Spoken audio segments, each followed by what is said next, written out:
Welcome back to The Chosen Life. I'm your host, The Chosen Lawyer. Let's get right into the intro. He's twisted steel. He's sex appeal. He's back from episode 1. Ladies and gentlemen, George Tremis. George, welcome back to The Chosen Life. Thank you. Amazing being here. I really like it. Thank you.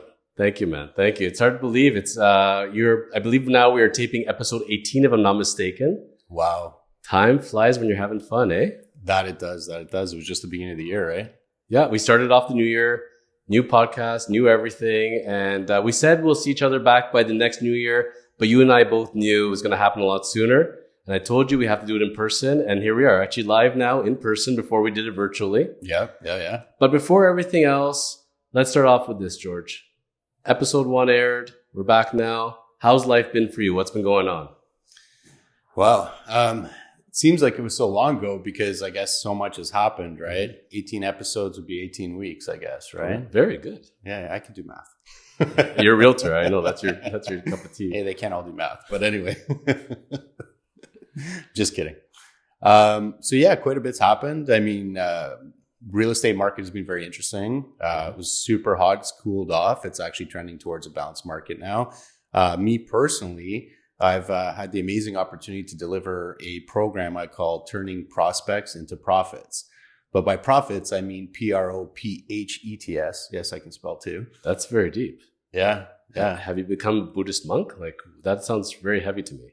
It's not meant to be heavy. It's more rather about, delivering experience in such a way that, people that become your clients actually become like profits for you and your business. And then if they become profits as in advocates for you, yes, that will eventually result in profits, which is important for everybody. I love that. How long ago did you start that program?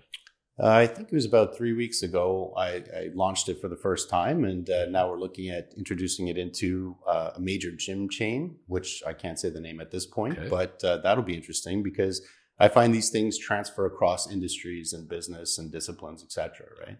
What inspired this? I mean, from one thing we talked about in episode 1, and you and I have built our friendship over time. You have a diverse amount of interests. You can't be happy with just one thing. You have to have your hand in many, many things. And you get inspired or an opportunity comes up. What landed this one for you? I just saw an opportunity to deliver some value that was maybe missing in the real estate space, and then realized that it could bring value across different verticals as well, right? It's about selling better, I guess. That would be a good way of putting it. So something that's there, not being done the best it can, there's an opportunity to improve it. Heard this line before. It seems had a few successful people have already come on the show, talked about their experiences. And, it's funny because in business and life, it's all been done, essentially. There's very few things we can unless we're going to start inventing, cars that can, and they have them where they can fly in the air, they can go in the water, but day-to-day people can use them. Mm-hmm. It's a lot of us are looking at goods and services and saying, how can we do this better? What am I using or I'm doing that's different than somebody else is doing? Mm-hmm. Or where am I need something, but I can't find this, and what is out there is not good enough for me. So I'm going to go ahead and do it anyways. Now I'm going to sell it to the masses. Exactly. Sounds familiar? Oh, absolutely. I think a major thing is invention is rare and very difficult, but innovation is available to all of us. If we see the opportunity and we match it with our purpose and our passion, innovation will follow. I love that. Yeah. Well, a really good segue is to the shirt that you're wearing today. I love the merch. Thank you. Where did you pick up that bad boy? From you. No, it looks good, man. Thank you. It's I get asked all the time, where can I get a shirt? Where can I get a hoodie? And I love when we're sitting on the show and we're both wearing it, and it's showing people. And I have actually a new opportunity that's come up. It's just been launched, actually. If you go onto the website, millions.co. So on millions.co, there's a lot of athletes on there, professionals, Olympians. And that's where you're able to find the merch of your favorite athletes. For myself, as a 2-time UFC champion in fitness and bodybuilding, I'm on millions.co. I've just launched my page, and we're going to be having Chosen Lawyer merch on there. Nice. So people can get their shirts, and it's going to be in the Chosen Lawyer, the Chosen Life. And the great news of it, not just the fact that they can have flexing shirts and they can enjoy it like George and I are having it, but every single dollar of profit that's being raised is not going to be going into anybody's pocket except for charities. So we're raising every dollar towards animal rescue. So I'm a big fan of dogs and of animals in general. I have Ollie, my Shih Tzu, who's like my best friend companion. And I just believe in general, like, there's so many good causes out there, but, animals bring so much happiness to so many people.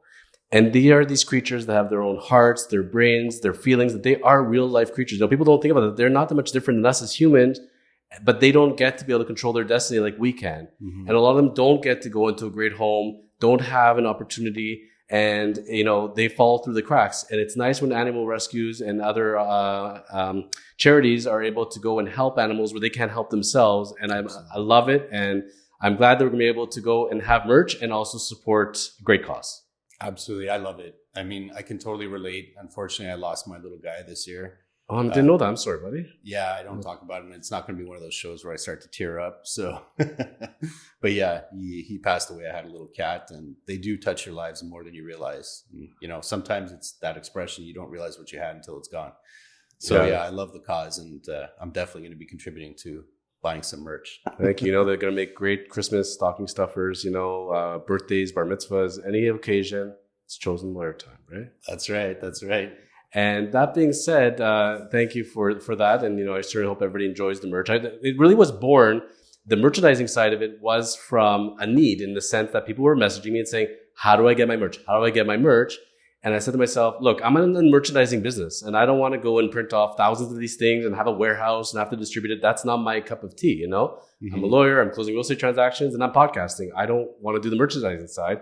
With Millions.co, they make them to order. It's very simple. We get the designs out there, and boom, people order. They'll get it through there. Easy peasy. Awesome. Turnkey operation. As well, they have a section of Ask the Athlete. So people will be able to ask me anything but law questions, because I can't give legal advice on there. Talk about life, fitness, health, productivity, spirituality, anything. And every dollar I generate from Ask the Athlete is also going to go towards animal rescue charity. Amazing. Boom. Awesome. So podcasting. Let's go back to January. Yeah. Do you recall the first conversation that we had when I raised to you The Chosen Life and when I first invited you on the show?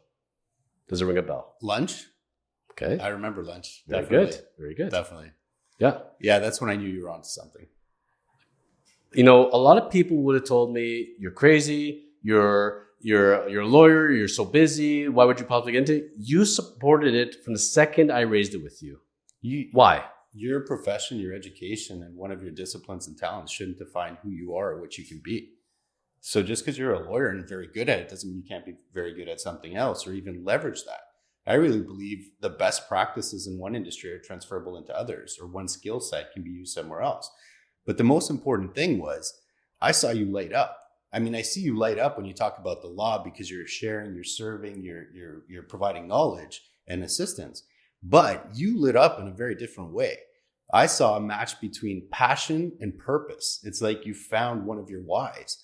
And so I knew, knowing you and the person you are and all the disciplines you'd acquired and built up like a muscle, exercising to do the things you do, to do this, the discipline muscles you develop combined with passion and purpose. I knew this would happen. I knew if you were going to go IPO, I would have invested. May still, you never know. But that being said, I found as time went along and I had more episodes under my belt and people of different genres, it becomes much easier. So Buff Bagwell has been on for 2 episodes. He's coming on his 3rd episode as a professional wrestler. I can go and show those episodes to any professional wrestler, and hopefully a lot would say, wow, okay, I can see it. Let me come on. Yeah. I have Melissa Lantzman coming on, MP for the Conservative Party of Thornhill. She comes on. Any politician that can see that sees how the relationship was, how the episode went, and said, okay, I can see myself on there now. When you came on, I had nothing essentially to show you. There was no framework of it. There's no previous guests. You're coming on raw to an unknown quantity and you're jumping right in, and you were like, yes, man, let's do this thing. And I got to tell you, that's one of the reasons why, among other things, you were the first ever guest on The Chosen Life, because of the passion. You understood. I told you about it for 5 minutes at lunch and you got it right away. Because I believed in you and I believed in it. And the reality is, I don't think people think about it, but everything is created in the mind first. It's created before it ever becomes real or tangible or something you can touch. And I saw that you had it in your mind. You had the vision. Motivation is great. It gets you started, but you had passion, purpose, and discipline. So I knew it would come to be. And I wanted to be part of that. I got to tell you, and I know you'll understand this more than anybody else as an entrepreneur, when an idea is hatched, once it actually gets implemented, you got to come up with the steps and then you start implementing. But when the idea is hatched, I know for myself, I see already what the end result's going to look like. I can visualize it perfectly. I see exactly what I want and how it's going to be. Then I make the steps to work towards it, but I'm going to do it. It's like I tell my trainer, Jared, for example, when we're doing whatever our circuit day is, and let's say it's chest day, for example, I said to him, when I'm doing bench, I'm not looking at myself right this second. I can see myself doing the bench. So I'm visualizing myself executing exactly what I want, and that's what I'm doing. When I'm interviewing a guest, and like for example, when I was interviewing Melissa, I literally was like out of body watching myself talk to her. I'm not even in my body, my soul's out of my body. It's like, it's that perfect. And that's what I'm visualizing. And we're doing exactly like it's a dream state. It's going so slowly. It's going so perfect. Yeah. Like when Steve Carsey talks about pitching as a pitcher, it's like you can see it so clearly. The baseball looks big. Everything feels good. And it's like the visualization of it. And that's where I tell a lot of people at the end of the day, if you want to succeed in life, you can't just go and do and hope for the best. You need to know the goal you want. You got to visualize that goal. You got to eat, breathe, sleep that goal. And you stop at nothing till you get that goal, but you can always see in your mind what it is. If you can see it, you will have it. 100%. Totally. It makes me think of a book I read called Total Focus. I can't remember the author's name, but fabulous book. And it talks about that purpose, that focus, right? And yeah, you're 100% right. That's what keeps you going.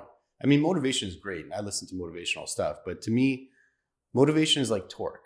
You know, if you think of a car, right? I like cars. So the torque, yeah, that launches you off the line, burns the tires, makes a lot of noise, smoke. It's great. But what keeps you going is horsepower. So that focus, discipline, matched with passion and purpose, that's the horsepower that gets you to the destination. I love That's it. the analogy I use. And we all got to find that. We got to find that torque. Yeah, totally. Absolutely. I remember when I was baseball blogging, and that was a big passion of mine for many, many years. And I was back, let's say about 10 years ago, give or take, or maybe it's 11, 12 years ago now. It's funny how time goes real quick. Yeah. But that was my baby. And that was such a passion of mine. And I reached a point where I said to myself, I'm at the point of my life, I've hit a ceiling. And in order to get past the ceiling, I got to get to other levels. But I need to step away right now. I cannot do this altogether. I can't write about. I remember saying to my writer when I gave him the site, I said, I can't write about life. I need to go live life right now. I gave it up that day. Never wrote again. Went to yoga and decided to go practice yoga daily. Like some people go to India to go find themselves. I went to go find myself in Toronto where I was living and onto a yoga mat and yoga it out till I started to get the idea of where I wanted to be. And the more I was uncomfortable and the more it wasn't making sense, the more I was going to go until I could start finding it. And then it's going to start diversing. And that's funny where from yoga came boxing, came bodybuilding, came everything else, you know? And then I'm back. It's now doing as podcasting. To me, this is blogging, but spoken instead of written words. Yep. We're back to square one, but I've lived life. I continue to live life, but I come in with a different perspective. And sometimes it's okay to say, you know what, I've been doing something and you know, they say don't throw good money after bad. Because at a point in time where you say, you know what, it's okay to pull back a little bit. Maybe I have to change the plan a little bit. Maybe it's not going exactly the way I want to, or maybe I need to open up myself to other experiences, right? Even something that could be going really well for a business, another opportunity comes. You can't do everything in life, so you have to pick and choose. That's a tough. I know you've been there. Oh yeah, totally. I mean, I agree with you. And I think a lot of people think sometimes stepping back is a bad thing, but if you don't let go of something, you can't move forward a lot of times. And I think of Les Brown, one of his talks where he said, you know, if you think of a bow and arrow, you got to draw the arrow back before it launches forward. And so I don't really see it as back to square one, I think you said. I see it more as an evolution. This is an evolution along your journey and where you're meant to be because it resonates with you and you can see it. You can see it as you do each episode, right? But you're right. You have to focus on certain things. And some people have the capacity for 2 or 3 things. You know, others only 1, but again, it comes back to, are you delivering on your purpose and your passion, right? And do you have focus? If you start to find that you can't give something the focus it deserves, you got to let go. And I think we get to these points where we grow and then we got to let go and then we grow more. And I'm at that stage actually, when I'm looking at the different revenue streams and lines of business I'm involved in and services I provide. George Tremis, as long as there's breath in your body, you're always going to be looking at the revenue streams and looking at other avenues and never feeling satisfied. That is who you are. And that's part of what we love about you. But you know, part of why we connect, because we're both like, we got to have, as soon as we're so busy that we can't do anything else, we'll take on more. That's the way it is, right? Because it's exciting. That's the way it's got to be. I was talking to you before off air about The Chosen Journey, the baseball documentary series with Steve Carsey. Mm-hmm. And that one's a classic example because when I met Steve, I met him during the blogging days. We were going to write his autobiography. And I thought, funny enough, that the book was lost because in my computers, I couldn't locate it. Steve located it, what we had written at the time. So we have the intro, we have some chapters. It's amazing because I thought it was gone already. I read through it with him, and it's funny because what I wrote 11 years ago still holds today. Because instead of doing it as an autobiography where we would speak through interviews over the phone and then I would transcribe it and write out a book, we're doing it now as a baseball documentary series where people are watching those interviews. Very cool. And when I came to Steve years later now, when we met up now this year, and I came to him and I said, you know, remember the book and everything else? I wrote him a proposal and I said to him, if we had done what we were supposed to do 11 years ago, would have been the greatest shame in the world because those interviews would have been lost forever. Nobody wants to read my written words, or maybe less people, but it would not have been anywhere near the effect of me transcribing what we would have talked about. People want to hear it in your words and see your expressions. And that is the greatest gift. So thank goodness we did it now when we did. So the idea never died. It evolved the way you say it. But thank goodness, because I think it would have been a travesty to lose those interviews, because those interviews in my mind, it's called the Chosen Journey, not the baseball story. It's called The Chosen Journey. It's really not about the finished product. It's not about a book. Here's a book I wrote. Congratulations. It's about the journey getting there and hearing about the journey. So it's really a metaphor of life if you think about it, because it's not about, hey, I reached this position. I made this much money until I passed away. No, it's the path you take every day. It's the journey. It's the days you're living. Because really, like, how many times have you achieved something and you said, no matter how good this achievement was, the journey getting there was way more fun. It was way better. Yeah. And then you have momentum and you're going on to the next thing and the next thing. Yeah, it's definitely about the journey. And I think it's who you become in the process. And, you know, I think of what you said about 10 years ago versus now. And yeah, it would have been a shame because it's meant to be now. And it's kind of like when I'm, you know, doing some sales training and coaching, a no doesn't mean never. It just means not right now. There's a big difference. There's a huge difference. And it's like podcasting. That's another classic one, because here, one of the things we're talking about right now is the chosen life, how it came to be. You came on in episode 1, where my mindset was at with it. And it's funny because a lot of people I talk to, my so-called friends and advisors, said, oh, it's already been done. Everybody's doing podcasting. There's so many out there. It's so saturated already. Don't even bother, you know? Mm-hmm. And where the idea came to me, George, quite frankly, was I devoured podcasts for the last 2 years. That's all I sat, all my free time. I don't want to watch any TV shows. I just want to watch podcasts on YouTube. So I'm watching, especially wrestling ones. And I said to myself, this is lacking. This is the same crap over and over and over. Mm-hmm. They've had the same conversations over and over and over. It's the same genre over and over. I'm bored. So let's go watch some automotive stuff. Let's go watch some productivity ones. I said to myself, I have a lot of interest and I don't want to watch one thing all the time. It's boring me. Yeah. And I said, you know what? I don't like the production value of it. I don't like where they're going. I don't like the formats. And I said, you know what? I don't like this enough that I'm going to go do my own. I'm going to do a vision of what I want. And that's what I believe, that it's something different. And if I can reinvent something different, then I'm giving something new to the world. So no matter how many podcasts are out there, it don't matter. Same way, like no matter how many realtors out there, it don't matter. No, how many lawyers out there, it doesn't matter. If you give a good service, you work hard, you're consistent, it will always shine through. And that was the image in my mind, I said, of what I'm going to go do.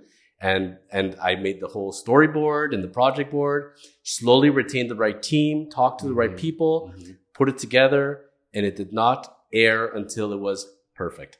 Now, perfect being the sense that things will always evolve, sure, and you'll always catch little things. You always want to make slight tweaks, but I wanted it right from the beginning, from the theme song to the thumbnails to the length to how we went about it. I needed to have that down, and then we'll do tweaks over time. That's what I told the team, and that's what we're continuing to do. But when you and I came together, man, I had a lot of sleepless nights because we're going to go air episode 1. I wanted it to look like it was episode 100, and I felt we did that. I think so. And you know, it's incredible as you share that story as well. It comes back again to the fact that you spent 2 years, you know, absorbing, learning, observing podcasts. That's the focus we talked about. And when you say about perfect, it's not necessarily perfect. It's matching your vision, bring your vision to life. You had to perfectly bring your vision to life, and then it showed. I'll tell you frankly that to me, in anything you do, like, so I'm a writer by nature. That's like my God's given gift. That and speaking. Yeah. You know, when I go to write, I describe to people as a writer. What does that mean to be a writer? To be a writer is the words flow through your fingers. You're not even thinking about it. They just come. When you're in the zone, when you're not worried about anything, you're not overthinking stuff, and you just let yourself kind of be, words just flow out of your face. Same thing out of the mouth. Yep. The same way I think that when Beethoven came and saw the piano, he just started playing. When I'm writing things, to me, that's my art form. And that's the kind of value I put into it. So whether I'm writing up a lease, I'm doing a blog entry, or I'm doing a game plan for the chosen life, I put that kind of love into it, because to me, it's an art form, and you need to take appropriate measures to make sure you put out the best product you can. Because if you half-ass it and it's not that great and you're going to attach your name to that, that's a shame. And I think that's everything professionally and personally. I tell everybody who's a team member with me, we do it right. We put our hearts into it. We pay attention to every little detail, or we don't do it at all. I agree. No different than a painter. One extra stroke or one less stroke, it matters. It does matter. And I think it matters in ways that people don't even realize. And, you know, Will Smith talks about self-esteem, right? And it's your esteem you have for yourself. And every time you sell yourself short on your capability, your talent, and what you deliver to people, you're lowering your self-esteem. You're selling yourself short. And that happens to you subconsciously. And that goes down one path versus another. But if you deliver excellence in what you do in your writing, whether it's in your legal profession or podcasting, etc., that builds upon your self-esteem and your discipline. And it means you grow and deliver more and more and more and evolve. So I think that's one of the formulas for success.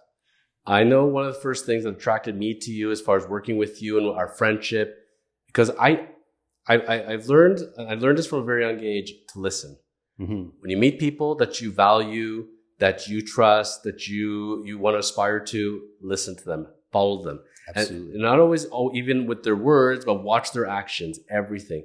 And I can tell you, remember a few times you brought up to me, from your business cards, your website, everything you attach your name to, you watch every little detail. Your hair looks perfect. Your beard looks perfect. The shirt you're wearing, how your voice is conveyed. You watch all those little things. You know that your image is everything, and you are very safely guarding it. And I said to myself, that I respect that. That's the way it's got to be. And that's where, you know, you put your image at that kind of level. I said, I will attach myself to that image any day of the week. Because if he can put that kind of time into his image, I want to be part of that team. Thank you. I mean, the feeling's mutual, right? And I think a big point there was listening. I mean, when you're talking, it's great if you have that talent. But when you're talking, you're not listening, so you're not learning, right? So I try to listen just as much as I talk. And, you know, some stuff I come up with is novel and my own or an innovation, and others belong to other people, other things, right? I mean, I grew up next door to my grandparents. Okay. And so that was an amazing privilege. And one, should I have kids, that I hope to give to them. And I grew up going over to my grandparents' house after school, and my grandfather's wise and older and retired, and he lived his life. And I'd sit there for hours on end and listen to him. And I realized I have this amazing opportunity to learn from somebody's lifetime and have it distilled and given to me so that I can take their life lessons that they learned the hard way. And then it didn't just stop with my grandfather, who passed away, but you know, now I listen to podcasts, YouTube videos, motivational speakers, you know, whether it's actors like Will Smith or Denzel Washington, they all have something amazing to share. And that's what I do. I listen and I learn, and I try to innovate and share again. There's an expression there's variations of it, but something that I read a long time ago that really, you know, captured for me was, you know, the intelligent person thinks they know nothing, and the non-intelligent person thinks they know everything. Yeah. And I think it's in everything we do. And we can all get caught in this too. Like, for example, you know, at one point, you know, besides real estate transactions, I do a lot of lease work. At one point, I was doing only leases. At the point that I think that I know everything about leases, it's all been done, you can't get anything by me, I think I'm done at that point. Because no matter how much, you can do any niche of any profession, and you're always going to learn something. There's always something new that comes up. There's always a perspective you didn't notice. There's something you don't know. There's another way of doing things. It's amazing, you know. And one of the things I've always decided in my mind was, when I'm going to work on something, whatever it is, whether it's going to be lawyering or podcasting, I'm going to look at the professionals and see what they're doing. And I'm going to not necessarily emulate them, but I'm going to take pieces of it. because I don't have the secret formula. There is no secret formula. No matter how good it is, there's always a better way of doing something. You can do it more efficiently, cost effective, more productively. There's always a way about it. Mm-hmm. But on the same token, have a foundation. You know, I don't like to go in doing things blindly as far as not understanding it. If I'm going to do something and I don't understand it, I don't do it. I step away, I educate myself, maybe bring on a mentor that will work with me that has experience in it. Like one of the things I always loved was growing up in law, for example, was I was lucky to have the mentors that said, here, you're running with it. I will give you feedback, but you're going to do it. You're actually going to do it. To have somebody go and do it for you all the time, you're never going to learn. No, not at all. They got to throw you in the water, let you how to swim, throw you the life jacket if you need to. But I think that's the best way to learn in everything in life. And from podcasting side, if I came as somebody's co-host for 2 years and just never say anything, I don't think it would have gone anywhere. I think that at the end of the day, to do it, I just got a vision. And I'm just jumping in. I'm just going to start practicing. And you're doing it your way. Always. Right? So you're not co-hosting, learning somebody else's way. You're doing it your way. But one thing I really love about what you said, and it ties back to what we were talking about earlier, yes, is you step back if you think that you're not ready to do it. Not that you're not going to do it at all, but you step back and you say, okay, I got to prepare properly, which makes sense. There's a trade-off between speed and preparation, right? And execution ultimately is the most important part. Yes. But I think of what you mentioned about details, attention to details, making sure everything matters. And then I think about, well, I skydive, right? Do you? Yeah, I skydive. I didn't know that. Yeah. So when I'm not surprised. I spent a half a day learning the basics before I could do my own personal free fall. Yes, the instructors are with me, but I didn't do tandem. And if you treat everything like it's life and death like that, within reason, obviously, but then you will deliver a better experience, a better podcast, whatever have you, because you make sure that everything matters. And if it doesn't matter, don't do it. Then you're majoring in the minor details. How long have you been doing skydiving for? Well, I mean, recent events put an end to that for the summer, but just before COVID, I started. Amazing. Yeah. I'm not surprised at all, man. You're really badass. Like you bodybuilder, entrepreneur. I think I hit a midlife. I did skydiving. Quarter life. Quarter life. Buddy, we're all going to 120. So motorcycle racing. Yeah. I've done all these adrenaline things. You know, but when I look at George Tremis now, I'm looking at you, right? I see your arms, I see your beard, I see your hair, I see your glow. And I say to myself, I'm looking not at George Tremis, I'm looking at the best me. That's what I want to be. I see the best aspects of me, of what I want to be when I see you. And that motivates me, you know? And that's where I think a lot of people, even when it's the reverse, when they say somebody's mad at me, they're really rude to me, I said, they're not. When they're looking at you, they're not mad at you. They're mad at themselves. They're seeing the worst of themselves because you're bringing out something in them that they have to look internally. It feels like they're taking it out on you, but it's really their own stuff. So funny how it could be negative, but it can also be on the positive end of it. So thank you for... It's mindset. Yes. They're not competing with themselves. So that's why they get jealous or frustrated about something else, right? Think when you and I built our friendship and everything else, I can tell you, man, the best. I mean, look, I am an award-winning fitness bodybuilder, you know, starting a podcast, you know, you bringing out the best in me. And I appreciate that. So thank you. You're welcome. I guess you say you're welcome when someone says thank you. So on that token, you know, on topic number 2, this is the first public interview I have given and spoken to anybody since I found out a big announcement for myself. It's very humbling when you are nominated for a big distinction and award. I got to tell you. Wednesday of this past week, so we pre-taped this stuff, but so we're taping this on a Saturday. It was on a Wednesday, so it's only been a few days ago. Mm-hmm. So just to put in perspective for the second topic, so I start off my day ready to go. I know I'm going to be taping a Chosen Journey episode with Steve Carsey. I'm all excited. And I get an email from another lawyer that we know each other, good friends. And he says to me, congratulations, I just voted for you and I hope you win the award. And I said to him, what the heck are you talking about? And he sends me the link. And I find out that I've been nominated as one of the 25 most influential lawyers in Canada by Canadian Lawyer Magazine. So they're having right now the voting going, and they have 5 different categories. I'm in the Changemaker category, surprisingly enough. Not at all to me. So you got 5 categories. From each category, we have 5 lawyers. There'll be a total of 25 most influential lawyers in Canada. And I'm going to win that. And I'm going to be in that group. As soon as I saw that, I said, yes, this is going to happen. And one of the first people I thought of and I reached out to was you. Why? Because only good things happen to you in your life when you have a George Tremis in your corner. Think about it. Episode 1 comes up of The Chosen Life. Chosen Life grows into The Chosen Journey. I'm also producing with David and David, their real estate podcast, my partner David Korman, David Gorski. And I have so much fulfillment in my life as far as seeing from the podcasting things end of it. At Kormans LLP, our law firm, going paperless, virtual, changing the course of our law firm. And when I see this thing, the first thing I think of is this is a team award. It says Jonathan Hacohen. Vote for Jonathan Hacohen is one of the most influential lawyers. But in my mind, it starts from my law firm and my team at Kormans to everybody else that has been around me. Each of you, including yourself, that have touched me. If I'm one of the most influential lawyers in Canada, you're a part of that because you helped make that happen. It's an honor. And you told me that we're going to have to talk about that today. So we are. So what was your reaction? I did email it to you and I sent it to you. You were not surprised at all, knowing you. And yeah, I'm not going to swear in air, but I was like, F yeah. I was like, damn right. Yeah, it made sense to me, right? It wasn't a surprise. I do think you're a change maker. And I don't want to go off the topic about a team because I love that. And that's just part of why we resonate, because I have the same mindset, right? Nobody does anything entirely by themselves, right? We need people to interact with and grow. But I was excited for you. And one of the first things I did was jump on there and vote for you. I really, and that's one of the things is that I'm going to ask people to put a link in the summary of this episode. But every vote is going to count at the end of the day. We don't know how many people, who's voting. So people have to think seriously and understand that, yes, every single vote's going to count. And it makes a difference. It's a very much appreciated honor just to be nominated truthfully. I already feel like I've won simply having my name there. Like I was like on cloud number 9 all day. And I ended up having the best day of my life pretty much that day. And it sounds like you don't even know who nominated you, which is incredible. It's generally a lawyer from within the ranks. So lawyers are the ones reading Canadian Lawyer magazine. Lawyers are nominating lawyers.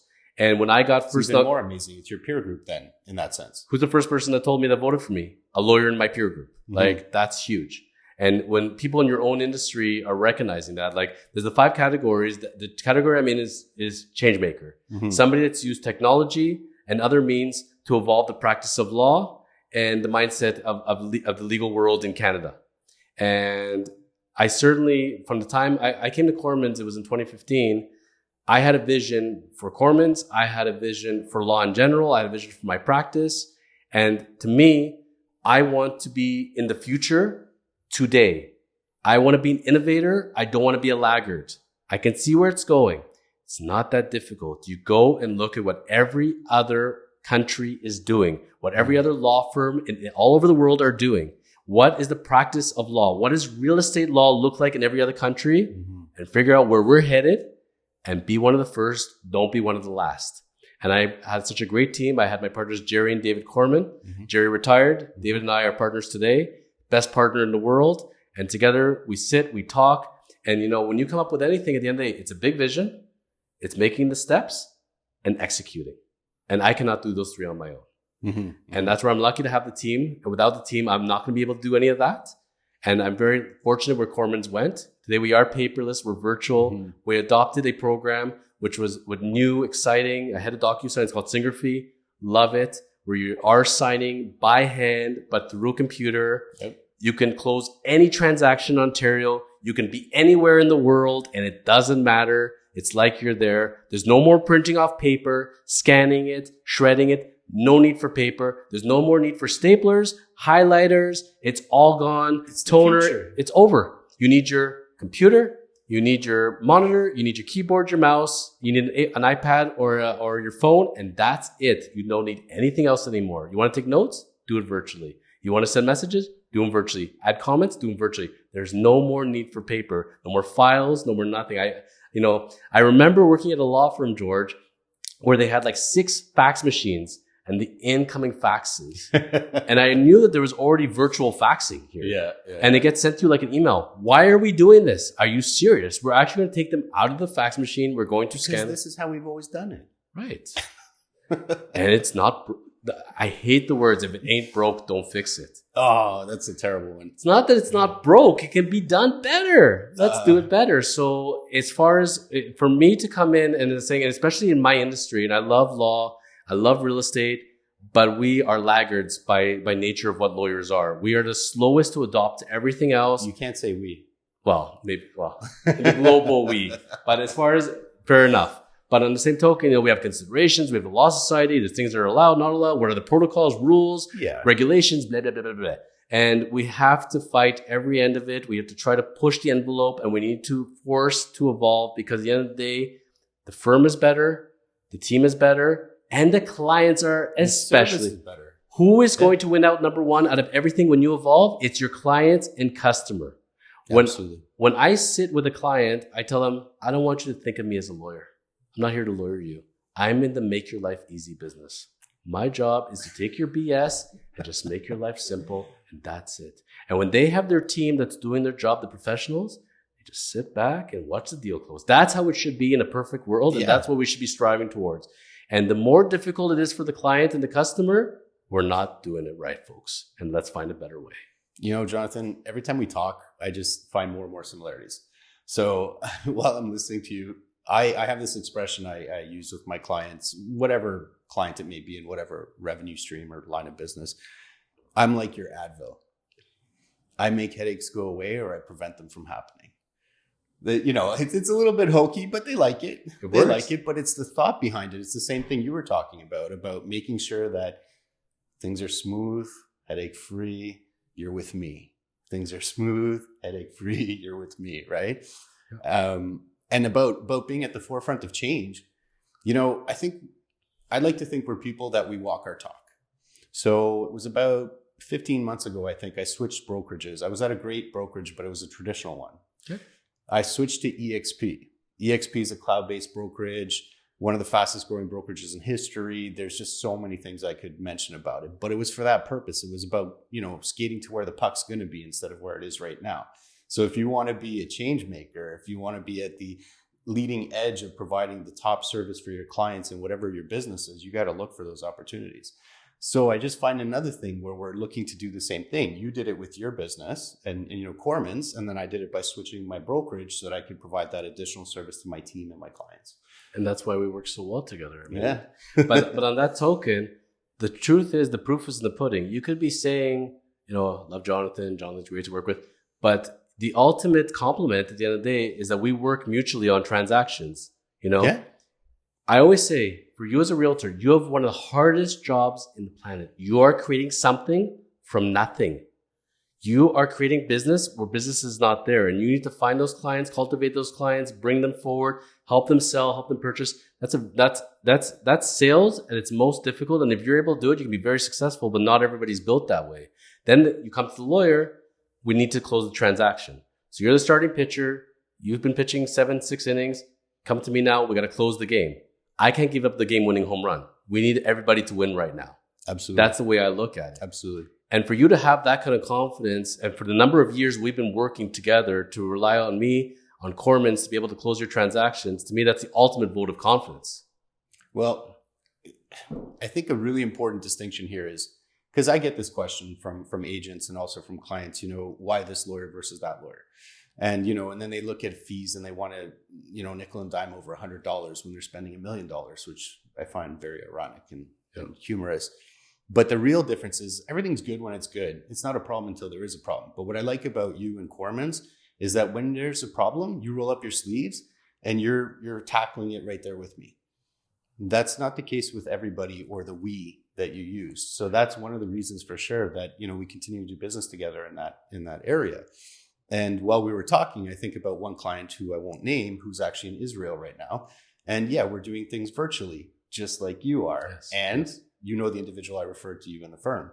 So I can't confirm or deny that, but yes. We don't talk about that. But so it just works really well together. So let's cut through the line, George. Let me give it to you straight, honestly, because you've been in this industry for a lot of years. You've worked with a lot of lawyers. Yep.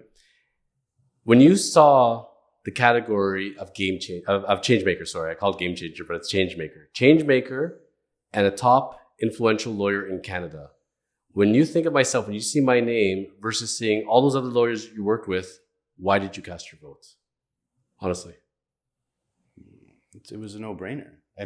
A lot of lawyers, don't get me wrong, okay, there's a lot of good lawyers. But I think the difference that's required to be considered a change maker is instead of working on being really good at what already exists and what's already being done. You look at making it different and better. You change the game. That's the difference. That's the definition of a game changer and a change maker. And that, I think, is a difference. They worked really hard on being really good at what's already established, which you did too. But you said, okay, now what's next? What are we going to do to evolve the game? Well, I appreciate that, my friend. And that actually segues us into topic number 3, actually, which is funny enough. So again, I appreciate your vote very much. And I do appreciate everyone's vote. And again, and for the people that will vote, I won't take it lightly. Being voted one of the 25 most influential lawyers in Canada, like the hairs on my arms stand up. And that's something I don't take lightly at all. How many lawyers are there in Canada? Do we know roughly? I'm going to guess it's got to be in the thousands, surely. Like, I don't know how many tens of thousands, but there's a heck of a lot of lawyers. We're not talking about in Toronto.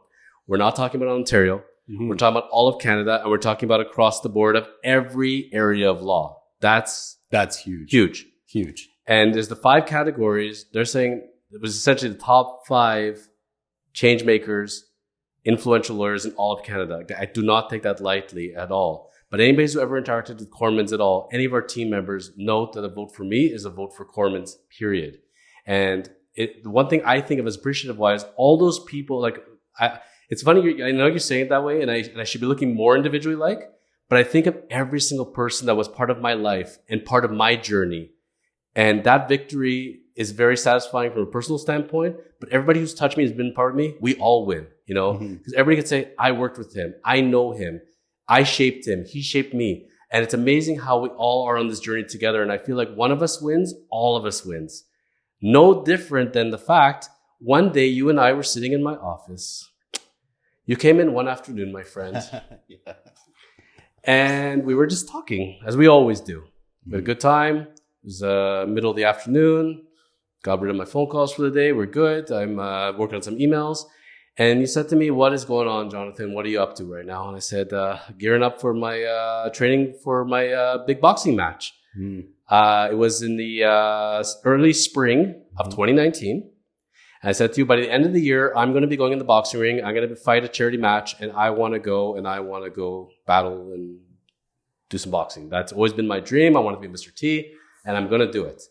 And your reaction was, are you effing crazy? And I said, what do you mean? And you said to me, you're a lawyer. You need your brains.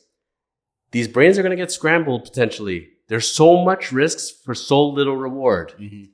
I got a better idea for you. What was the idea, George?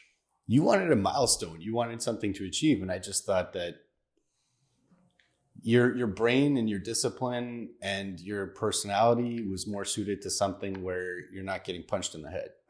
Okay. So I said, why don't you try competing on stage? And, there's a lot of similarities between us, and I did it too. And I found it to be an incredible experience. And not because of how I looked when I stepped on stage, although that's great, but rather about who I became in the process. And I thought that that's what you were looking for. And as it turns out, I think we were right.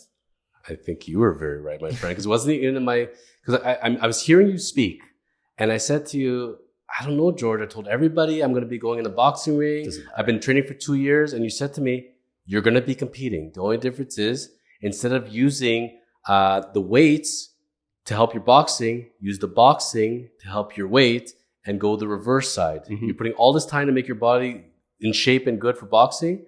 You could step on the stage right now and win, you said to me. I'll never forget that. Mm-hmm. I said, you're serious? You said, I bet you have a better body than the guy who organizes the thing. You're that good right now. And I took it really seriously. I was like stunned. It didn't even occur to me for a second. I was so passionate about I was going almost every day with my boxing trainer.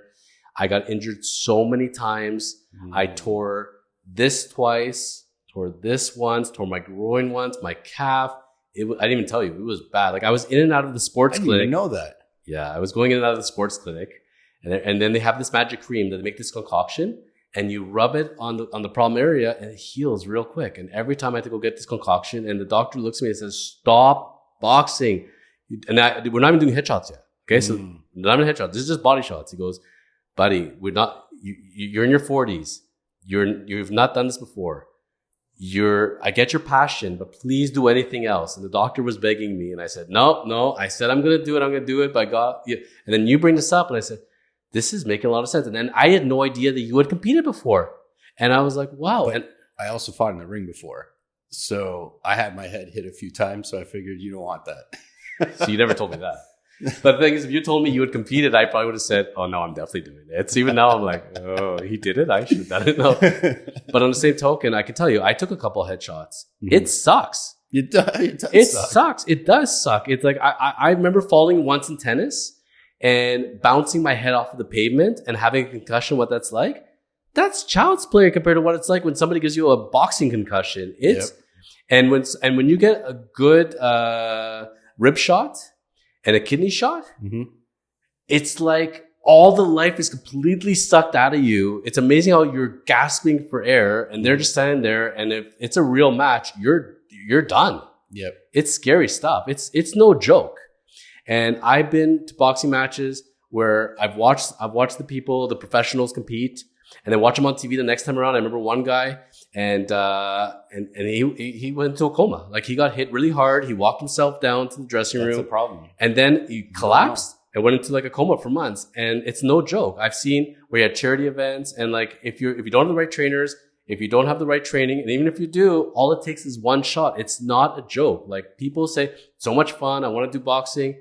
It is not a joke. You can be all prepared you want, and then all of a sudden you can be thinking about what you're going to eat for dinner the next day or something, and bring your hand down for 1 second. Yep. They clock you, and you are done. And even when you're watching the professionals live, these are pros. They've been doing it all their lives, a lot of them. Mm-hmm. And guess what? They still bring their hands down. It looks like an innocent body shot, and guess what? They're done. Yeah. I mean, the most innocent shots can be the hardest, and you made me think about it. It just takes that one. I mean, what you wanted to do and apply your discipline and grow to the next level, that was all great. It's just the vehicle was wrong, in my opinion. So from there, I asked you, who did your work with you? And you introduced me to your trainer. Yep. And I went to meet him. And I had to hear what he had to say. He had to hear what I had to say. And we instantly gelled. Mm-hmm. And that's where I decided I'm going to put everything into the next competitions in 6 months. I'm going to go there and I'm going to win. Again, that focus. That very tight focus. So I'm training now about twice a day, usually, depending. I'm working with about 5-6 different trainers. So I have one trainer for my meals. He hands me my spreadsheet on a Monday. I know on a spreadsheet the quantities and timing of everything that I'm eating. Mm-hmm. He's also working with me at the gym twice a week. I have 3 more people that I'm working in the gyms to different degrees. And I have my boxing trainer. Mm-hmm. And I think it's going to be freaking great. It's amazing. I look in the mirror. I'm weighing myself every week. I'm like, oh, this is great. I got abs. Blah, blah, blah. And then I go to the workshop. It's 2 months before the competition. Mm-hmm. And I'm all excited. And I go to the workshop. And what happens at a fitness bodybuilding competition? You have to practice posing. Yeah. And you guys failed to mention that. And I look like a freaking idiot. I have no clue what the hell they're talking about. I've never done anything. They're like, okay, so breathe. Everybody starts somewhere. Start turning. I'm like, what are you talking about? And I am absolutely I'm screwed. I know how bad this is. I'm going to completely embarrass myself on stage. I was going to kill you, by the way. I never told you that. I'm like, why did George not mention that posing is a pretty big part of this? Because all these people have pretty good bodies. I guess I repressed the memory. I guess you did. But guess what happened? There's a guy who showed up late to the session, this workshop, and he was incredible. He was the best one out of the bunch, by far. He could suck it in his abs, and like they like vacuumed in. It was incredible. Mm-hmm. So when we were done, I came to him. And I said to him, hello, my name is Jonathan. He goes, I'm Shan. I go, hi, Shan. How are you? He goes, good. I go, Shan, let's cut to the chase. I'm absolutely screwed here.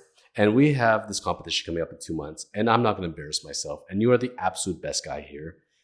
Can you train me, please? And you need to come and help me because I need to win. And I'm going to finish dead last unless I learn how to pose. He goes, what area do you live? I said, I'm in Mississauga by Square One. That's where my head office. Oh, I live across the street from you. Oh, do you now? He goes, yes. I actually just took the next 2 months off of work to focus on the competition. Did you know? He goes, yes. I could come to your office and I can train you. Oh, can you? And he looks at me and goes, look, I competed in Mr. Mumbai and I take this stuff very seriously. I'm going to be the Indian Arnold Schwarzenegger. That's what he told me. Awesome. He loves Arnold. He's very passionate. So he looks at me and goes, you're going to go to Walmart. You're going to pick up 2 mirrors. You're going to put that in your office. I'm going to come every day, 2 to 3 p.m. You are to have your shirt off. You are to have your shorts, and you are to be ready to go. It takes half an hour, 2 hours, 3 hours. I don't care. You push everything aside. We'll play the music, and I'm going to teach you how to pose. But you better be committed 100% and take it seriously, or I'm not doing this. Okay. And I look at him, I go, okay, today's Sunday. Can you come tomorrow? He goes, yes. That's awesome. That's the universe right there. But you know what? I had this funny thought. I just wonder what, the team, Teresa and the rest of them were thinking when Shan walked in there the first time. The door closes and all they hear is music. They know me well enough to say, oh, that's Jonathan being Jonathan. But they had no idea. One day I had to run to the bathroom quickly because I usually changed in there and then changed out when Shan left, so nobody saw me. So I'm in my Speedos and I walk out. I'm like, hello. And they're like, hi. And they're like, Jonathan. So you're walking through the office in your Speedo? One time. I didn't have a robe or nothing. So there's just no choice. And they saw the mirrors in there. The Ric Flair robe. I didn't have the Ric Flair robe yet. I'd ordered it right before the competition from RicFlair.com. And then I brought it to my tailor and had to get it tailored because it was too baggy. It was one size fits all. One size does not fit all ever. No. Sorry. So we had to get that tailored. So that's why the robe came to be. But Shan is coming in and like sometimes for 2 hours, we're only doing one movement. One turn. Again. Again. And we're doing this over and over. And I go, what is this? The Karate Kid? Jacket on, jacket off? Like, seriously. But that's the kind of discipline he wanted. And there were sometimes 3 days in a row, 2 hours at a time. We only worked on one movement. He goes, you're not getting the next movement until you get this movement right. Again. He came to my condo. We were doing it in the yoga gym in the condo. People are working on weights and watching me as the music is going on. I'm in my Speedos doing this.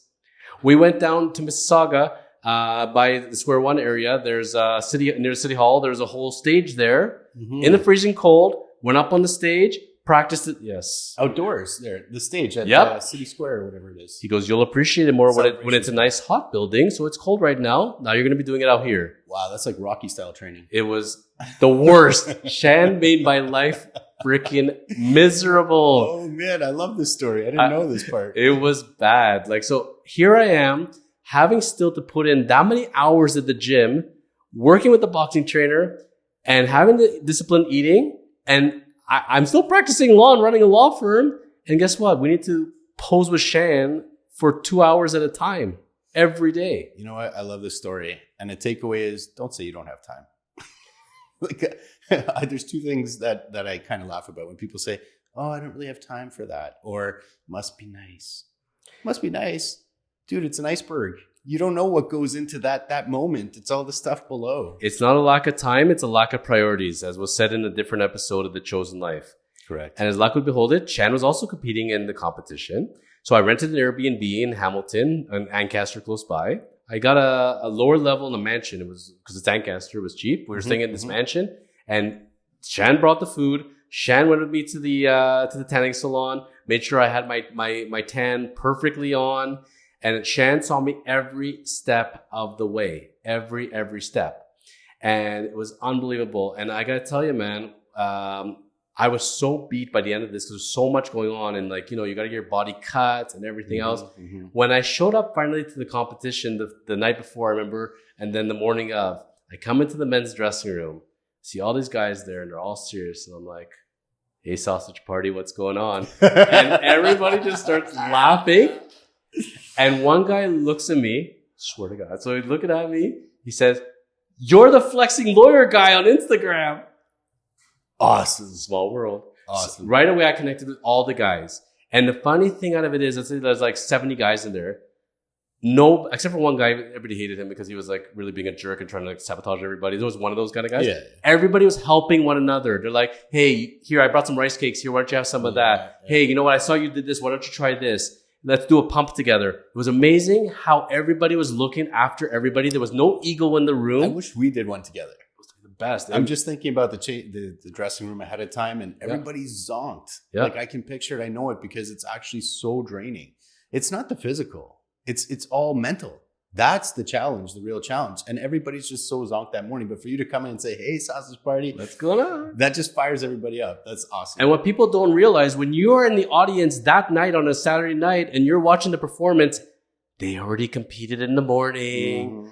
They had to get up early. And they've already done it, and all the results are already done. What we're doing is a dog and pony show for you, but the results are already there. Mm-hmm. They're actually doing it twice. You got to run through this thing twice. It's a long day. It's a very long day. After a long night. You're coming Friday night, in most cases. You are registering. You're going through that whole process, especially when you're a newbie. You have no idea. Everything's scary to you. What's going on? Where am I going? What am I doing? Where's the number? How do I do this? You show up the morning of. Nobody told me, where do I go here? Where do I go there? Where does my trainer go? Because I had my trainer competing with me, I had such an advantage. I remember I had two guys beside me, Anthony and Ben. And Anthony was a trainer, but he was also competing as well. Mm-hmm. And Ben was his protege, the same way with me and Shan. Mm-hmm. And we instantly bonded. I'm going to have Anthony and Ben on the show. Awesome. Because we had such a good time, and it was amazing. They're doing exactly what we're doing. And I remember Ben and I were on stage together with Shan, and we actually finished in the categories, I remember. And watching all of us together, because there was a rookie category, there was the veteran category, whatever you want to say. There was different ones, you know. I ended up finishing with 2 medals out of it. But being up on stage and having medals with the people that I went through those 3 days with and fought with them and helped one another, it was the best experience of my life. I loved it. It was, honestly, I wouldn't trade that for anything. Mm-hmm. Medals or no medals. You build lifelong friendships.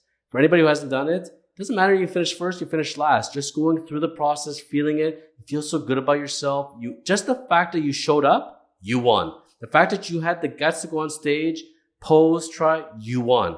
It's all victories. Getting those medals are gravy. They're good gravy. They are. You make me think of something as I'm listening, and it's like, I think if you're lucky in life, and it's a measure of success, you start to value memories more than money. I'm just thinking these memories are more important than medals, and then medals I thought of money, and it's like these are these material things, but it's the memories and experiences you create and who you become. I think that's real success right there. When I had the episode with Elon Weintraub, one of my lifelong friends, we talked about our days as youngsters going to get autographs and meeting the celebrities. One of the things I raised, I said, Elon, we were getting all these autographs. We should have taken more pictures. I wish I had those memories, because the stories and the memories and the pictures mean a heck of a lot more to me than those autographs. What's a freaking autograph? It's somebody's freaking ink on a ball, on a picture. Who cares? What does the autograph mean anything? It's meeting them. It's taking a picture with them. That's the experience of it. Mm-hmm. And that's where it's funny, because with Steve Carsey, I really wanted to be Steve Carsey's baseball story. He chose the title of The Chosen Journey. I'm like, why The Chosen Journey, Steve? It's your baseball story. It's your autobiography. He goes, no. It's maybe my journey. It's maybe what I've gone through in life. But guess what? This is all of our journeys. And everything I've done, you can relate within yourself into what I did. So right now, Steve has a clip blowing up on TikTok. It is absolutely gone viral. Last I looked, it's close to 300,000 views. By the time this thing airs, it's probably going to be 500,000 plus. Mm-hmm. Steve giving a 1-minute clip talking about his experiences of why he left professional coaching with the Milwaukee Brewers, because he knew it was time to spend more time with his son, and he decided to devote himself to that. Mm-hmm. And just hearing that resonated with so many of the viewers. People understanding as parents, as themselves as kids, with their parents, with their professions, the sacrifices they have to make.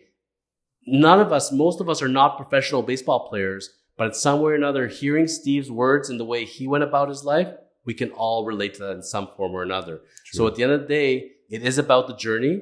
And it's about our own personal journeys, how other people relate to those journeys, and what we bring out of people. When people watch this, they're not necessarily watching George and Jonathan.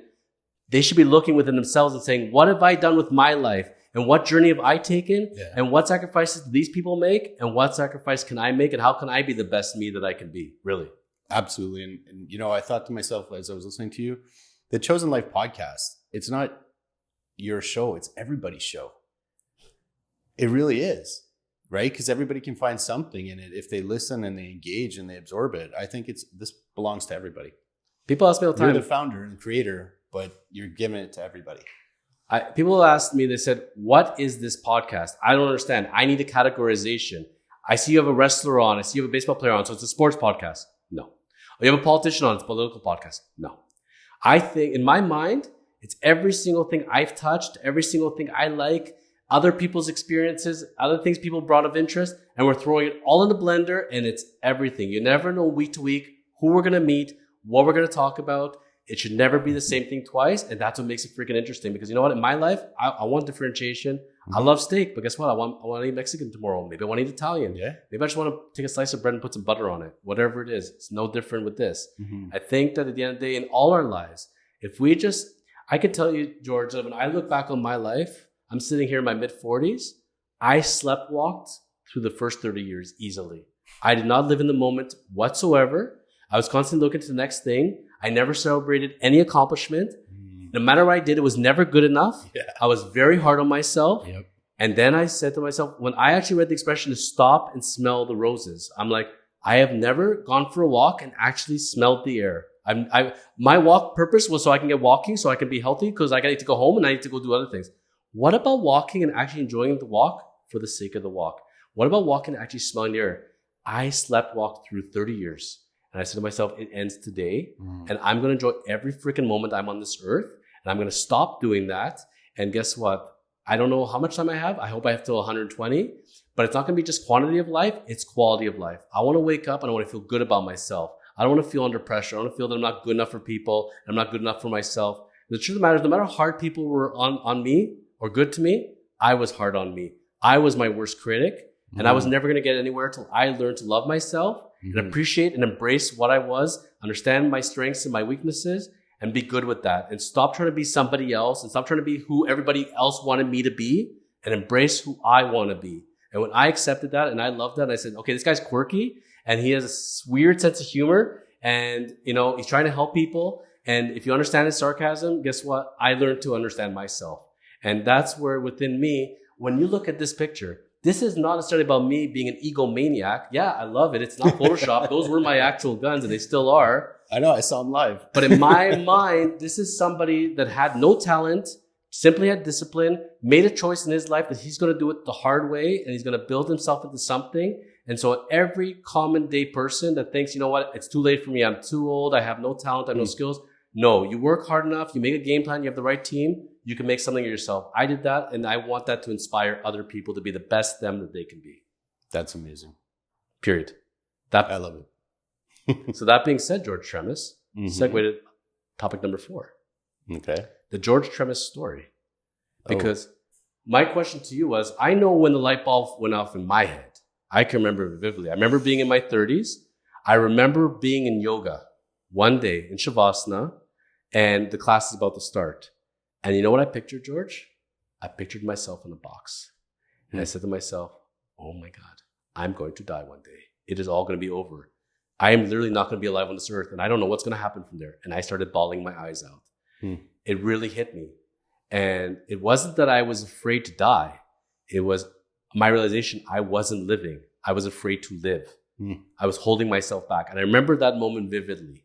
I could tell you that was my light bulb. And it's not necessarily you have one particular moment or one particular experience, but at what point, when you were living, were you always George Tremis? Or hell no. Were you always this good-looking, confident, popular, sexy, professional, successful guy? Were you born like that?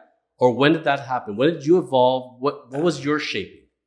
I think there's probably three pivotal moments that I'll talk about. And they're not necessarily one instant. It's just segments of life. We have like life chapters, like a book. So the funny thing is, in the session I delivered, turning prospects into profits, I actually shared a little bit of my childhood story. So I was actually a fat kid. So it was great. I grew up next door to my grandparents and I got to know them and learn all the wisdom and stuff. But old school European culture was eat, you'll grow big, you'll grow strong. So I thought, this is amazing. I love my grandmother's cooking. And if I eat more, I'll be a giant. Amazing. Right? It didn't turn out that way. I'm all 5'9.5", and I just went out sideways. So I was shy. I was introverted. Girls didn't like me. I wasn't a popular kid. I was never picked for sports, etc. But what ages is this? Yeah, preteen, okay. Just before. Okay. But I mean, because you don't really realize when you're 7 or 8 that you're really that chubby until you start to hit your teenage years and like girls, and then you're like, oh, maybe, my looks aren't what they should be. No, I had a family at 7, 8 years old that made sure I knew that. Oh, okay. Lucky me. Mine just kept telling me to eat. And then I realized I could talk. Earlier when you were saying that, you have the gift for gab and you can speak, and I realized I could influence and persuade people based on the way I spoke and the things I said. And that was kind of a bit of a moment where I broke out of that shell. And then all of a sudden I started believing in myself and I started working out. And I remember, I'm like 13 years old and I ordered one of those step things that you stand on. And I would do that for hours, watching shows, talking on the phone, listening to Guns N' Roses, whatever. And I got really lean. And then I bounced around because I still hadn't gotten this part right in my head, right? So that was one of the points. Then I decided, I guess, to focus on what I thought success was at the time, right? And so I've decided, and may resonate with people, it may not. I shifted from using money as a measure of success, and I started thinking about it as a means to achieving something or a goal or an ideal or a vision. And that was a very pivotal moment. And what kind of led up to that was in my 30s, because I'm in my 40s too. You're in your 40s? Yeah, I'm 44. I thought you were like maybe 32, 33. Oil of Olay twice a day, or whatever that commercial is. Benjamin Buttons. Yeah, there you go. Yeah, I'm actually 67. No, you look great. Thanks, buddy. And then, I realized my 30s were a blur. So when you say you were sleepwalking, I can relate to that. So I remember one year, because I started a consulting company and I was consulting and I was doing a number of other things and, exploring other revenue streams. One year, I spent 279 nights in hotels.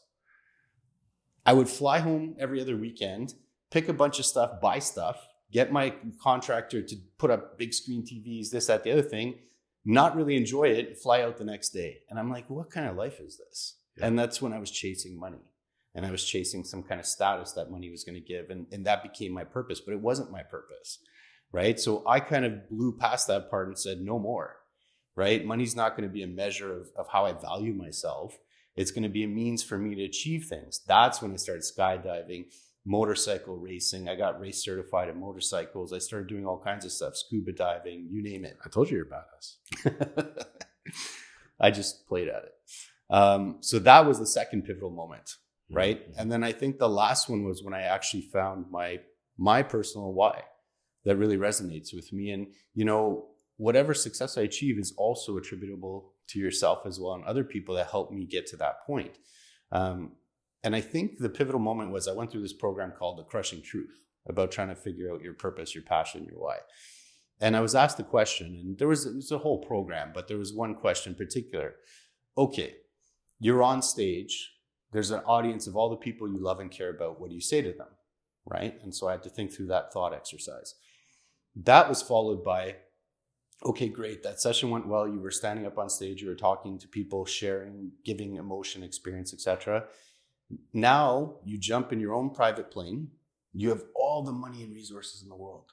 You can have anything you want, George, anything. So think about me in my 30s. Maserati, a helicopter, I want a yacht. No, I'd gone through that stage. So now at this point, my answer was, I want to send the plane back and go get my friends and family and people to come to the island and build it with me. And that's when it hit me. It's about helping people achieve what they want to achieve and being part of their journeys. And by that token, I get to live my journey and my purpose. And I used to think I was a lone wolf, 279 nights in a hotel, right? I'm good. I'm working out. I've got my system, my rhythm, my process, but that wasn't it. I had to find my why. And then I realized I'm not a lone wolf. I want to help people. I want to serve people, help my team grow, see their achievements, be part of your podcast and your journey. And that's when things changed. And the irony is, if you want to use money as a measure, I'm doing way better from that standpoint because I'm actually using it as a means now. So that was, I think, the last pivotal moment I've had in my life.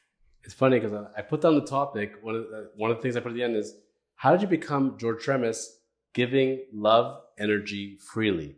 And one of the things I associate with you, it's funny because the majority of people I meet, I'm not going to say they're terrible people, but I can see when they're looking at me is, what can I do for them?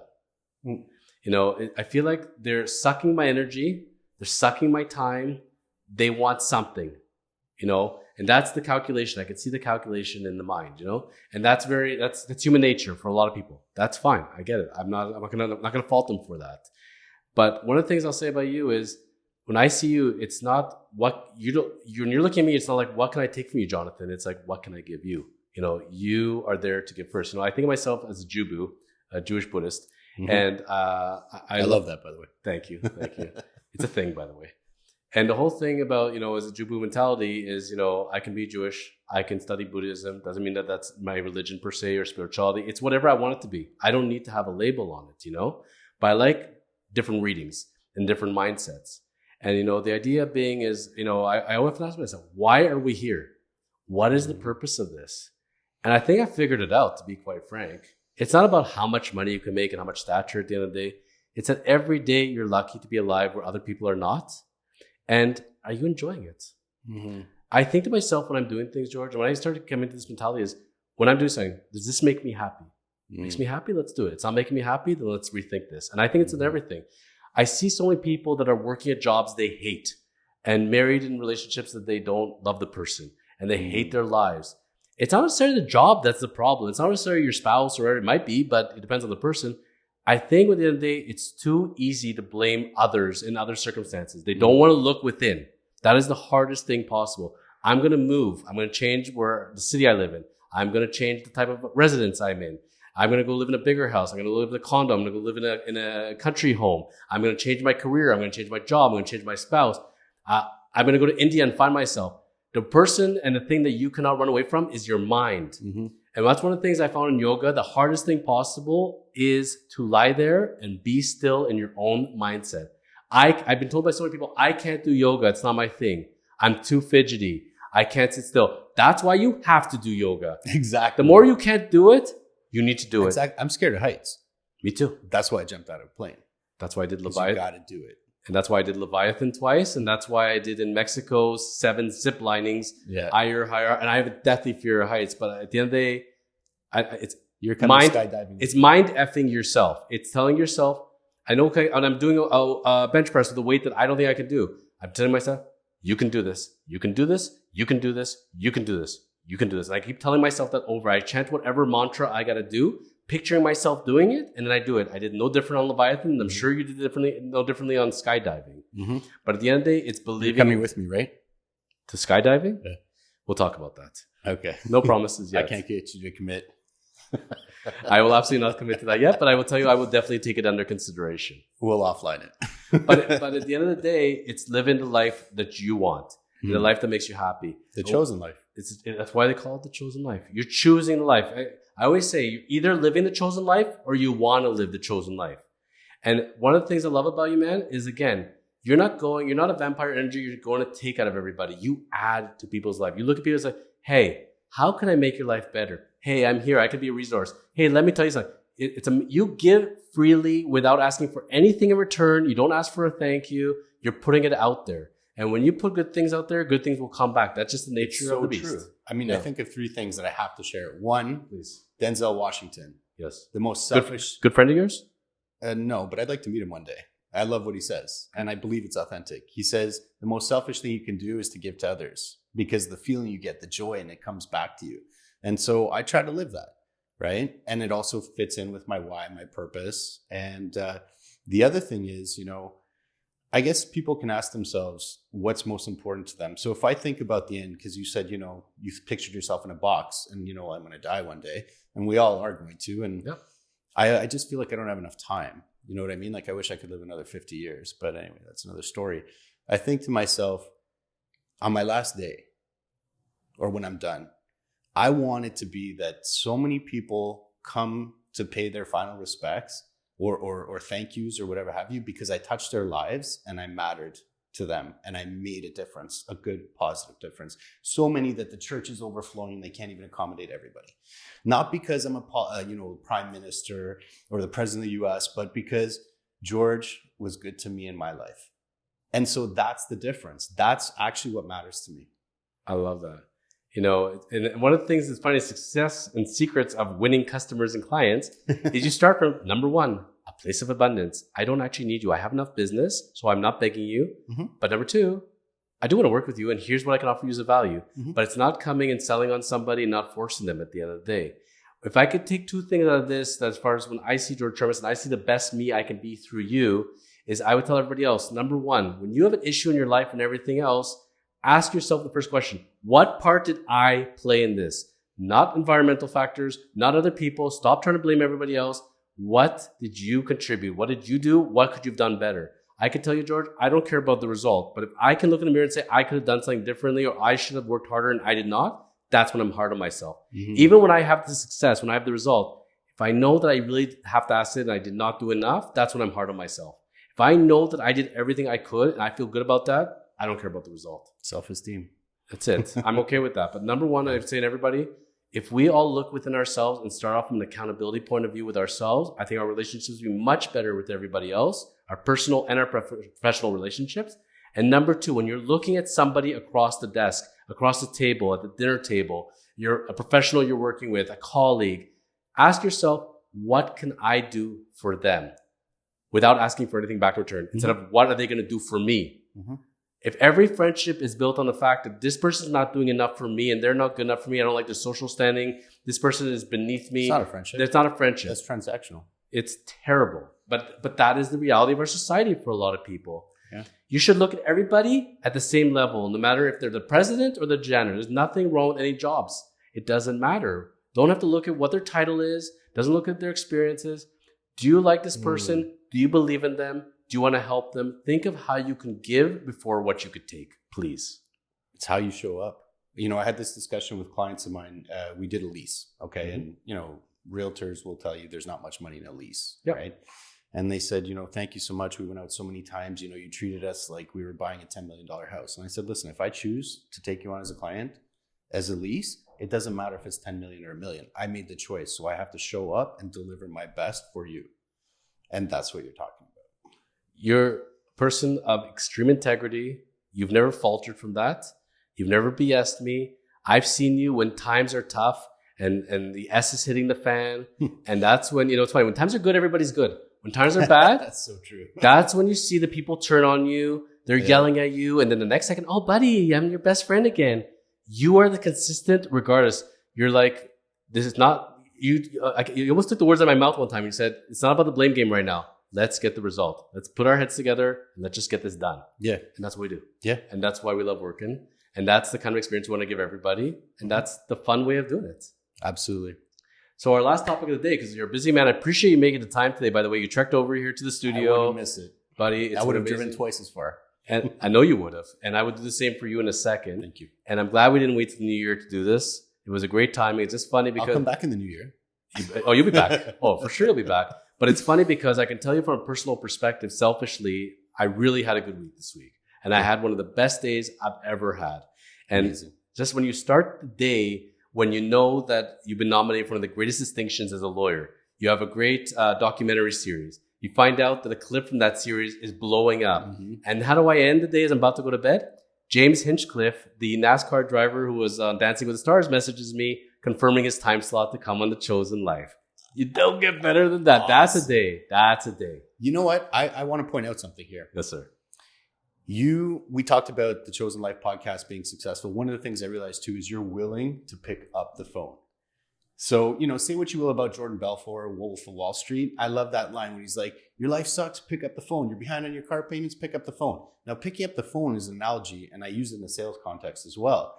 But you decided, I don't care if I don't know this person, because earlier, before we came on air, I was asking you, well, do you know so-and-so? And you didn't. You just reached out. You picked up the phone. You put yourself out there. You put your behind on the line. And that was it. And you did it. I can tell you. And that's the responsibility thing where people say, I can't, or it must be nice. And it's like, just do it. Hey, Nike.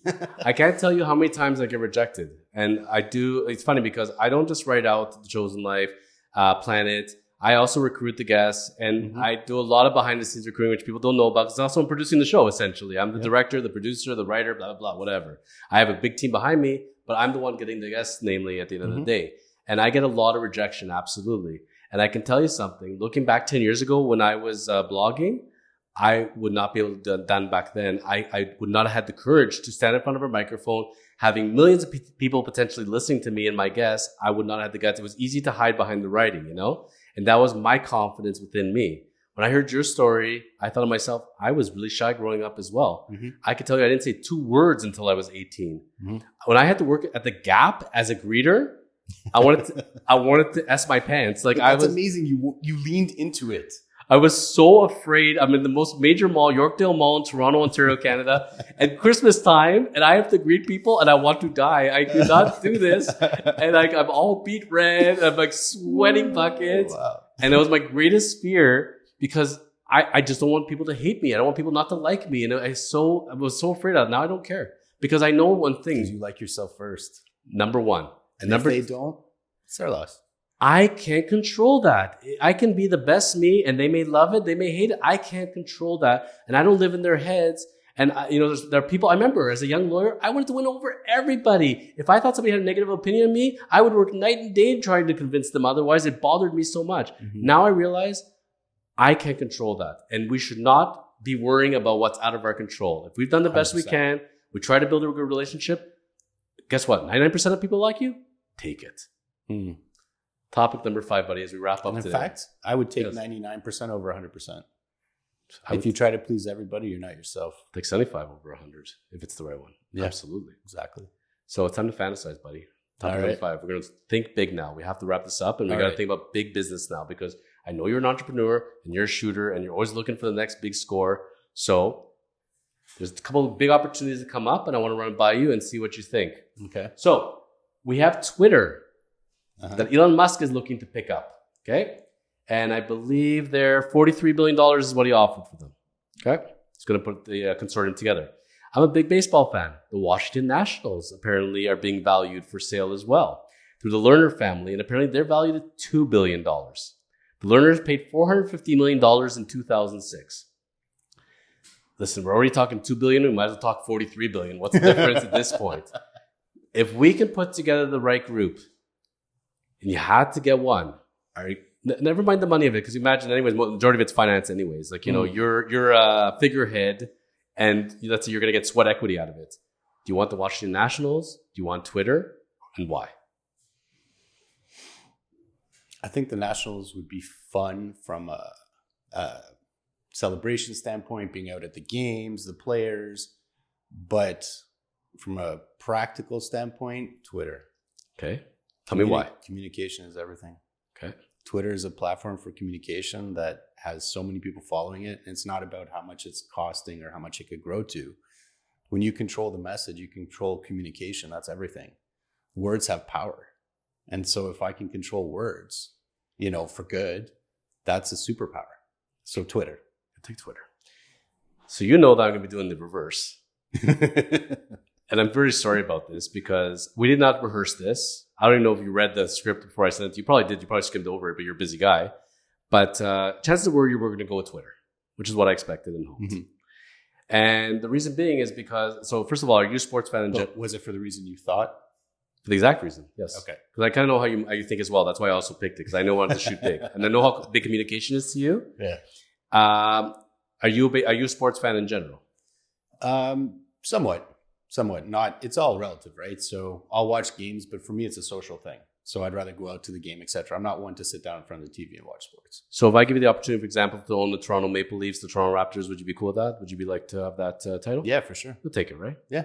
So here's my thinking of why I'm going after the Washington Nationals, and I'm not going to touch Twitter. Washington Nationals baseball team, storied franchise for the Montreal Expos, one of 30 teams in the whole world. Major League Baseball, you can only own one of 30 teams. There will be expansion at some point. They're going to go to 32. I'm pretty sure they are. I've talked about expansion before with Xavier Scruggs on a different episode. Steve Carsey and I are going to talk about that again as well. Expansion, relocation is a very popular topic. But the bottom line is it's one of 30 teams in most storied, prestigious baseball is in all the sports leagues that you can only get one of 30. In my mind, Twitter is like this. I'm buying $43 billion of nothing. Why? Because you look at the communication and everything else of where it's at. In my mind, hand me $2 billion. Hand me $5 billion, and I will build you a platform that's going to rule over Twitter eventually, and I'm going to save like $40 billion out of it. Because it's kind of like, to me, it's almost like comparing like owning stocks in Bank of America versus owning an NFT. I can see the bricks and mortar. I feel it. I don't feel it with this. And I'm not at all trying to sound like an old school investor or anything else like that. No, I don't take it that way. It's just that at the end of the day, it's funny because even as a lawyer, I think about it and I'm like, what can get me out of business? What is the next platform and everything else? And Twitter, it's funny. I remember in its heyday when I was tweeting 10 years ago, 12 years ago, like that was the platform. That was the be all end all. Funny. Sitting here today, and I see as far as I'm barely on TikTok, like my firm is, but I personally am not TikToking. Is that a thing? TikToking? I don't know. I don't TikTok. Don't know. Don't care. You got Instagram. You got Facebook, which is also seen as passe. It's funny, but there's so many platforms, and they're coming up more and more and more as the day come around. And I'd be sitting, if I own Twitter, and I'd be thinking, who's going to replace me? What's going to happen? I'm sure if Elon took it compared to where they are today, I'm sure he could do really great things with it. I mean, the guy's revolutionary, absolutely. But on the same token, for me, it's a couple of mindsets. First of all, the prestigiousness, because I'm a baseball fan, I'm a sports fan. Owning that for $2 billion versus $43 billion, to me, that's a no-brainer, man. Like, number one. But number two, as far as also, I cannot go and create a new baseball league tomorrow that I'm going to go compete with Major League Baseball. That's going to be, like, the XFL try to do that with the NFL. And there's a CFL. Good luck with that. The way the sports leagues are set up, maybe you'll get an expansion team, but to go create your own league, not going to happen. But something like Twitter, for example, I see it. I'm like, I'm gonna do my own thing the way everybody else has created one. And as long as you can have like $2 to $5 billion in backing, I think we can do something that can at least eventually compete with them and save all that coin. I think with Elon Musk, even for example, and I'll give you another reason why. I'll give you another perspective in a minute. How do you value this thing? He's throwing $43 billion at it, and I'm looking at online. Some people are valuing it at $30 billion, $35 billion, $25 billion. What's something worth? It's what someone's willing to pay for it. True, in a traditional sense, yes. But it's what you can do with it. Mm-hmm. So one of the companies I own, right? I'm not going to bring it up in this case. Can't confirm or deny, but go ahead. I didn't buy it for what it was doing. I bought it for what I could make it. So that's the difference, right? So if Elon sees that 43 billion can be turned into 100 billion worth of value, he sees something maybe somebody else doesn't. So he has a different value, and it does come back to what somebody's willing to pay for it. And I love what you're saying, in terms of having only one of 30, right? Mm-hmm. So you have a limited number, scarcity kicks in. Mm-hmm. And it's also, I'm traditionally trained MBA and stuff, and you talk about barriers to entry and Michael Porter's 5 forces and the rest of this stuff, right? Yes. And so you have barriers to entry, very significant barriers to entry. So you're one of 30. Great. But I'm going to ask you one question. Please. What if I controlled Twitter and tweeted good or bad about a baseball team? What would happen? Wait a minute. You mean somebody can own the media and can put messages through that are in their self-interest? Yeah. No. Wait, you're not talking about now newspapers and like the news, are you? Oh, like you need a journalism license? Now you need We're not going there. Yeah. But I understand what you're saying. And at the end of the day, it's also like, I love watching the show Billions and Power and all this. Great show. Amazing. And all these shows are like, but in Billions, Succession, mm-hmm. Succession. I can't wait for the next season. It's coming.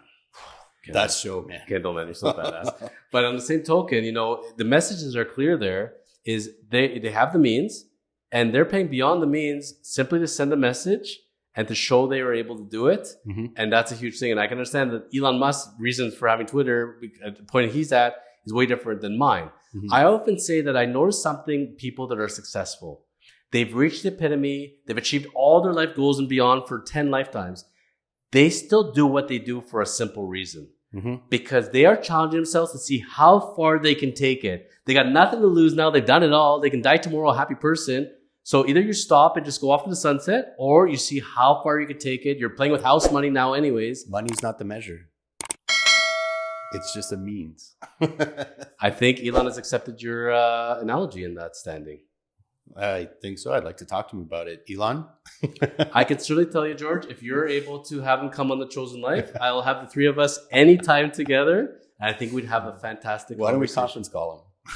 You know what? Have your people call his people, and let's see if we can put it together. That would be pretty amazing. If we manifest it, I think it'll come. I will tell you this, my friend. Before I'm done, I'll be sitting on Oprah's couch one day.